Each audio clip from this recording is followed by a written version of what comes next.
Projetons-nous en 2050.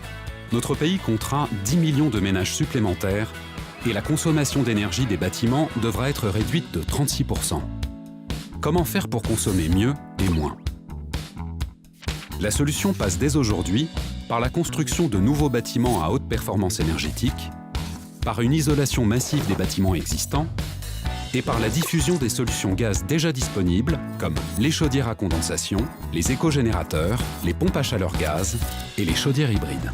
En 2050, notre industrie devra réduire sa consommation en énergie de 40%, mais bien évidemment sans que cela ne freine sa croissance.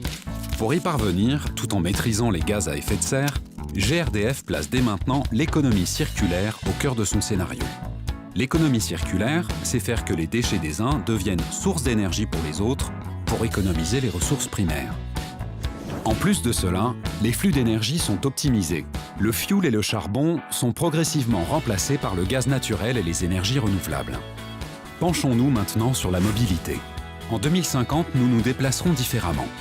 Nous devons donc repenser dès à présent nos modes de transport et nos usages en nous appuyant notamment sur le gaz, qui représentera 42% des carburants utilisés à cet horizon. Cela passe par des transports collectifs plus performants, le covoiturage 2.0 et pour les marchandises, le fret ferroviaire ou fluvial. C'est aussi sortir du tout pétrole avec par exemple le gaz naturel et l'électricité.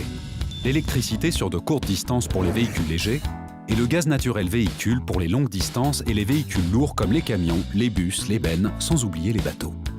En 2050, 100% du gaz consommé sera d'origine renouvelable. Notre gaz doit donc changer de couleur, devenir plus vert et plus local.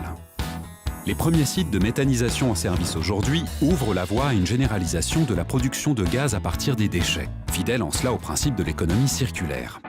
Cette filière sera bientôt complétée par l'arrivée de la gazéification de biomasse ou les productions de microalgues, en passant par le power to gas, c'est-à-dire la production d'hydrogène issue de l'électricité renouvelable excédentaire. Avec ce scénario 2050 et son engagement quotidien auprès de tous ses partenaires, GRDF est devenu un des principaux acteurs du débat national sur la transition énergétique. Aujourd'hui, avec son maillage territorial et ses performances, notre réseau est un outil déjà opérationnel pour tous ces nouveaux usages en cours et à venir.